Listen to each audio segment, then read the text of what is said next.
ان المنافقین یخادعون اللہ، بے شک منافقین تو اللہ کو دھوکہ دے رہے ہیں. یہ لفظی ترجمہ ہے، لیکن ہم ذرا احترام کے ساتھ اس کو با محاورہ ترجمہ کرتے ہیں کہ اپنے زوم میں وہ دھوکہ دے رہے ہیں. اللہ کو تو کوئی دھوکہ نہیں دے سکتا. وَهُوَ خَادِعُهُمْ، اور اللہ ہی انہیں غافل کر کے مارے گا. یہ اعلیٰ حضرت نے ترجمہ کیا ہے. لفظی ترجمہ یہ ہے کہ اللہ بھی ان کو دھوکہ دے گا. وہ کہتے ہیں نہیں، اگر یہ نے بول دیا تو گستاخ ہو جائیں گے. ان سے ذرا پوچھیں کہ اگر اس طرح بولنے سے آپ گستاخ ہو رہے ہیں تو یہ لفظ کس نے قرآن میں رکھا ہے؟ سورۃ البقرہ میں آیا نا کہ یہ اللہ سے مذاق کرتے ہیں، اللہ بھی ان سے مذاق کرتا ہے. ادھر بھی انہوں نے ترجمہ پتہ کیا کیا اعلیٰ حضرت نے؟ یہ اپنے زوم میں اللہ سے مذاق کیا چاہتے ہیں اور اللہ ان سے استہزاء فرماتا ہے. عربی کا لفظ لکھتا تو ترجمہ ہی نہیں کیتا. انہوں نے کہا اگر میں لکھتا نا اللہ مذاق کرتا ہے تو مذاق تو نٹوریس چیز ہے، اللہ کی طرف منسوب کریں گے. بھائی اللہ کی یہ نٹوریس چیز اللہ کے کیس میں نہیں ہے. اللہ، اس کو آپ یہ کریں کہ اللہ مذاق کرتا ہے جیسا کہ اس کی شان کے لائق ہے، یہ ترجمہ کریں نا. واللہ خیر الماکرین، وہ قرآن میں آیا نا کہ انہوں نے بھی مکر کیا کافروں نے، اور اللہ نے بھی مکر کیا، اور اللہ سب سے بہتر مکر فرمانے والا ہے. ترجمہ انہوں نے پتہ کیا کر دیا؟ کافروں نے مکر کیا اور اللہ نے اپنی خفیہ تدبیر فرمائی، اور اللہ سب سے بڑھ کر خفیہ تدبیر فرمانے والا ہے. ٹھیک ہے، دل کے سکون کے لیے، پبلک کو سیٹسفائی کرنے کے لیے بڑا اچھا ترجمہ ہے، میں بھی اسے انجوائے کرتا ہوں. لیکن عربی مکر ہی لکھا ہوا ہے جائے دویا واسطے. کہتے ہیں نہیں، اردو زبان میں چونکہ یہ نٹوریس ورڈ ہے اس لیے ہم اس کو یوز نہیں اس طریقے سے کر سکتے. یعنی انہوں نے لوگوں کو ایجوکیٹ نہیں کرنا. اس کا نقصان کیا ہوا ہے؟ قرآن کے جو واضح الفاظ تھے ان کے انہوں نے ترجمے ہی تبدیل کر دیے.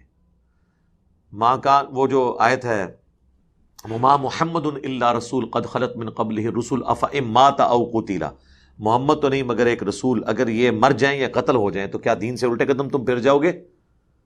اس کا ترجمہ بدل دیا. اگر یہ وصال فرما جائے، یہ شہید ہو جائے، کوئی کرے گا پردہ فرما جائے، کوئی کہے گا جو تھوڑا سا سمجھدار ہوگا وہ وفات کر لے گا. وہ جو ہے نا افئن ماتا، اس کا تو ترجمہ تھا اگر یہ مر جائیں. وہ کہتے ہیں یہ لفظ بول ہی نہیں سکتے ہم، گستاخی ہو جائے گی. تو اللہ تو بول رہا ہے قرآن میں، اللہ بول سکتا ہے، ہم نہیں بول سکتے. اچھا تو حضرت ابو بکر نے پھر کیوں بول دیا من کان یعبد محمدا فإن محمدا قد مات، جو کوئی بھی محمد کی عبادت کرتا تھا جان لے کہ محمد مر چکے. بس اب اس کے بعد ان کے سارے وسوسے سیٹل.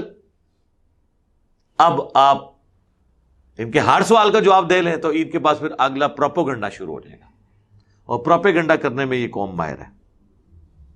تو کوئی عرض نہیں اس میں آپ کریں. آپ بریکٹ میں لکھ لیں کہ منافقین اللہ کو دھوکہ دیتے ہیں، اللہ بھی انہیں دھوکہ دے گا جیسا کہ اس کی شان کے لائق ہے. یہ کر لیتا. انہوں نے ترجمہ کیا ہے پیر کرم شاہ صاحب نے، اللہ تعالیٰ انہیں سزا دینے والا ہے. وَهُوَ خَادِعُهُمْ کا ترجمہ یہ کرتا ہے سزا دینے والا ہے، اور بریکٹ میں لکھ دیا اس دھوکہ بازی کی.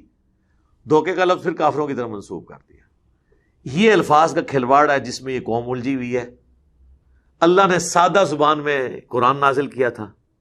اس کا اسی لیے میں کہتا ہوں نا کہ جو بالکل ایک نیو مسلم یا کوئی کافر جو عربی جانتا ہے نا، جو قرآن کا ترجمہ وہ لے رہا ہے نا، وہ وہی ترجمہ ہوگا جو صحابہ کرام نے پہلی دفعہ قرآن کو سن کے سمجھا ہوگا.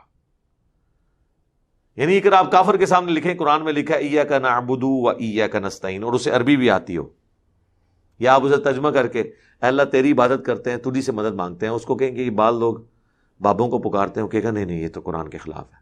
لیکن جو پکار رہا ہے نا مسلمان، وہ نہیں مانے گا، کیونکہ وہ پری ڈیٹرمنٹ ریزلٹس کے ساتھ. وَإِذَا قَامُوا إِلَى الصَّلَاةِ قَامُوا كُسَالَىٰ، اور اگر یہ نماز کے لیے کھڑے بھی ہوتے ہیں نا تو بڑے بوجھ دل کے ساتھ. ظاہر ہے کہ اب ایک کام آپ نے کرنا ہی نہیں، بغیر وضو کے بھی کھڑے ہو جاتے ہوں گے، کیونکہ صحیح مسلم میں حدیث ہے، حضرت عبداللہ بن مسعود کہتے ہیں کہ نبی علیہ السلام کے زمانے میں اگر کوئی بیمار بھی ہوتا تھا نا تو دو بندوں کے سہارے وہ گھسٹتا ہوا بھی مسجد میں آتا تھا، کہیں اسے منافق نہ شمار کر لیا جائے، کیونکہ اس زمانے میں نماز چھوڑنے والا یا کافر ہوتا تھا یا منافق. آج کل کا تو مبارک دور نہیں تھا نا کہ جو مرضی کرے مسلمان ہی رہے، اور سب سے بڑے مسلمان. آپ کانوں میں جناب بالیاں ڈالیں، مندریاں ڈالیں، ہاتھوں میں انگوٹھیاں پہنیں، نماز ایک نہ پڑھیں، غسل کا آپ کو طریقہ نہیں آتا، بس گستاخانہ کارٹون اور فلموں کے اوپر سب سے اونچی آواز میں نعرہ لگا لیں آپ سب سے بڑے مومن کامل. صحابہ کے زمانے میں یہ کرائٹیریا نہیں ہوتا تھا، اور مسجد کے باہر نعرے مارتے رہے اور اذان اور مسجد میں آ کے نماز نہ پڑھیں. نماز کے لیے کوئی کہہ جی کپڑے نہ پاک نے میرے، ہر وقت ہی کپڑے نہ پاک. تو ان کو پھر یہی کہنا چاہیے بے شرمو، ناپاک کپڑے میں اللہ رسول کا نام لے رہے ہو، جاؤ پہلے پاک تو ہو کیا ہو یار، پلیدو. داڑھی والے اس دن شرما رہے ہوتے ہیں کہ شاید ہمارا عشق رسول تو کوئی نہیں، یہ لوگ عاشق رسول ہیں. سب فراڈ ہے سر، یہ لیپ اپ ہوتی ہے، ان سے کوئی پریشان نہ ہوا کرے. ہم نے عوام کو جو کانفیڈنس لیول دیا ہے نا، وہ یہی تو ہے کہ کسی کی داڑھی سے، کسی کے نعروں سے، کسی کے رونے دھونے سے، لوگ دانش کی موت پہ بھی روئے تھے، کوئی فرق نہیں پڑتا. کسی کے لیکچر سننے سے آنکھوں میں آنسو آ جائیں، سر ایسے ایسے زبردست قسم کی ٹونز موجود ہیں، آپ فضولیات کے پیچھے بھی وہ لگا دے تو آپ کے آنسو نہیں رکیں گے. یہ تو ایک پورا فن ہے آنسو نکالنا. ایسی ایسی آپ کے پاس جو ہے نا وہ بیک گراؤنڈ ساؤنڈز موجود ہیں.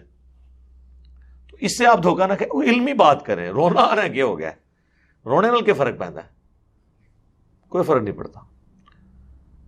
تو اللہ تعالیٰ فرماتا ہے نماز کے لیے بھی کھڑے ہوتے ہیں تو بڑے بوجھل دل کے ساتھ. ظاہر ہے جب نیت ہی نہیں اور پڑھ نہیں پڑ جائے تو اسی طرح کھڑے ہوں گے. یراؤون الناس، اور وہ بھی لوگوں کے دکھانے کے لیے کھڑے ہوتے ہیں، کیونکہ اس زمانے کے اندر نماز اس لیے پڑھنی پڑتی تھی بندہ کافر ڈکلیئر ہو جاتا تھا. یقین کرے اس زمانے کے منافق آج آ جائے نا تو کہ واہ کیا بات ہے.